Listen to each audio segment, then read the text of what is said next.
एक बार की बात है। सोनपुर नामक एक गांव में एक परिवार रहा करता था, जिसमें 3 भाई रहा करते थे। सबसे बड़े वाले भाई का नाम रोहन था, छोटे वाले का नाम सोहन, बीच वाले का नाम मोहन था।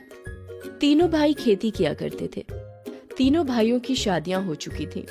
सोहन और मोहन की पत्नियां बहुत ज्यादा सुंदर थी, परंतु रोहन की पत्नी सांवली थी। मगर सांवला रंग होने के बावजूद रोहन अपनी पत्नी से बेहद प्रेम करता था। परंतु मोहन और सोहन की पत्नियां रोज उसे उसके रंग के ऊपर ताने दिया करती थी, जिसकी वजह से रोहन की पत्नी बहुत ही अकेला महसूस करती थी और घर का ज्यादा काम भी उसे ही करने को दे दिया जाता था। और बड़े भाई होने की वजह से रोहन अपने भाइयों से कुछ भी नहीं बोल पाता था। एक दिन मोहन और सोहन की पत्नियां बाजार गई थीं। तब रोहन की पत्नी घर पर अकेले कपड़े धो रही होती है। तभी रोहन खेत से घर पर आता है। बहुत थक गया हूँ, थोड़ा पानी पिला दो। रोहन की पत्नी लोटे में पानी लाती है और रोहन को देती है। तब उसका चेहरा बहुत ही उदास दिखाई देता है, तो रोहन उससे पूछता है, अरे भाग्यवान, तुम्हारा चेहरा क्यों उदास है? क्या बात हो गई? मेरा रंग सांवला है, इसमें मेरी कोई गलती थोड़ी न है। आपके भाइयों की पत्नियां मुझे रोज मेरे रंग के लिए ताने देती हैं और ज्यादा काम मुझसे ही करवाती हैं। तुम दुनिया की सबसे खूबसूरत औरत हो। वो मेरे छोटे भाइयों की पत्नियां हैं, मैं उनसे कुछ नहीं बोल सकता। आप भी मेरी कोई चिंता नहीं करते, कोई नहीं करता। तुम्हारी बहुत चिंता करता हूँ, तभी खेत से काम छोड़कर तुम्हें देखने के लिए आया था। ये बात सुनकर रोहन की पत्नी थोड़ा खुश होती है और पुरानी बात भूल जाती है और दोनों साथ में बैठकर खाना खाते हैं। फिर उसके पश्चात रोहन खेत में काम करने वापस चला जाता है। कुछ समय बाद मोहन और सोहन की पत्नियां बाजार से लौटती हैं और अपने लिए लाई हुई साड़ियां रोहन की पत्नी को दिखाकर खरी खोटी सुनाती हैं। देखो कितनी सुंदर सुंदर साड़ियां लाए हैं हम, परंतु इतनी सुंदर सुंदर साड़ियां पहनने के लिए सुंदर सुंदर चेहरा भी तो होना चाहिए। हमसे सुंदर कोई थोड़ी ना है इस दुनिया में। ये सब बातें करके रोहन की पत्नी को परेशान करते हैं। थोड़ी ही देर में शाम हो जाती है और रोहन, मोहन, सोहन तीनों खेत से घर वापस आते हैं और खाना खाते हैं और फिर सब सो जाते हैं। अगली सुबह भी उठते हैं तो तीनों भाई खेत में काम करने के लिए चले जाते हैं और घर पर केवल उन तीनों की पत्नियां रहती हैं, जो फिर से रोहन की पत्नी को परेशान करने की सोचती हैं। मोहन और सोहन की पत्नियां बाहर रखी हुई पानी की बाल्टी में कोयला मिला देती हैं। जैसे ही रोहन की पत्नी अपना मुंह धोने के लिए पानी चेहरे पर डालती है, तो उस काले पानी से उसके मुंह में काली पड़ जाती है। मोहन और सोहन की पत्नियां उसका चेहरा देखकर बहुत हंसती हैं और मजाक बनाती हैं। जोर जोर से उसकी तरफ उंगली का इशारा कर हंसती हैं। ये सब कुछ देखकर रोहन की पत्नी बहुत ज्यादा परेशान हो जाती है और जब भी वो परेशान होती है तो बहुत पास के मंदिर जाती है और मन ही मन ईश्वर से पूछती है, हे ईश्वर, आपने मुझे ऐसा सांवला रंग क्यों दिया जिसकी वजह से मुझे इतना कष्ट झेलना पड़ रहा है। अपना मन शांत करने के लिए मंदिर के आंगन में लगे केले के पेड़ के पास बैठ जाती है। तभी उस केले के पेड़ से एक परी बाहर आती है।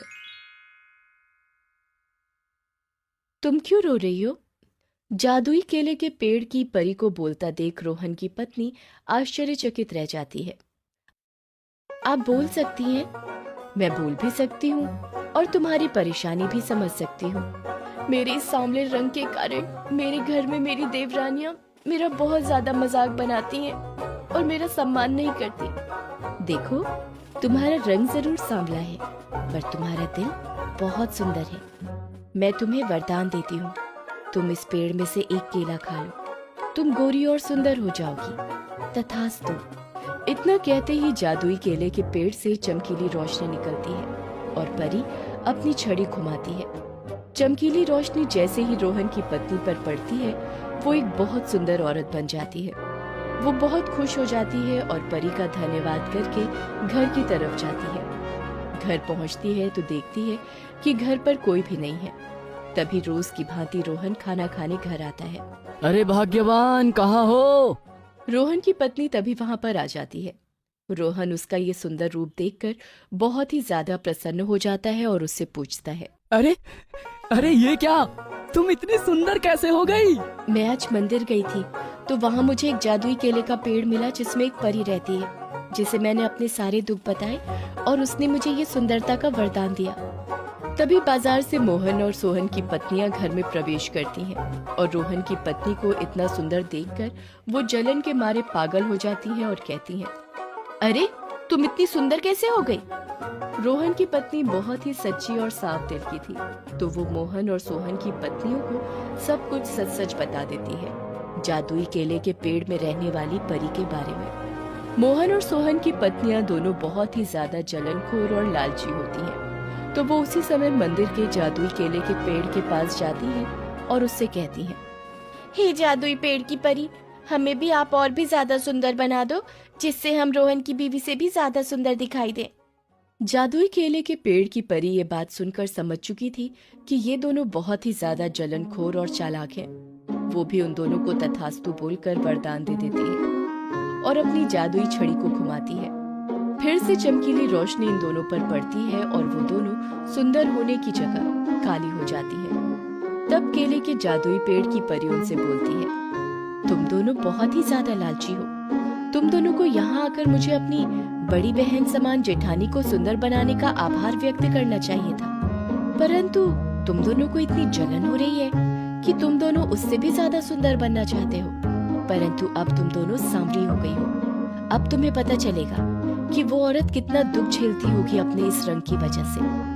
मोहन और सोहन की पत्नियां जादुई केले के पेड़ की परी से माफी मांगती हैं, परंतु जादुई केले के पेड़ की परी उन्हें माफ नहीं करती और उन दोनों को समझ आ जाता है कि वो दोनों कितनी बड़ी गलती कर रहे थे। दोनों को अपनी गलती का पछतावा होता है और वो घर आ जाती हैं। तभी से वो रोहन की पत्नी का सम्मान करती हैं और तीनों फिर से प्यार से रहने लगते हैं।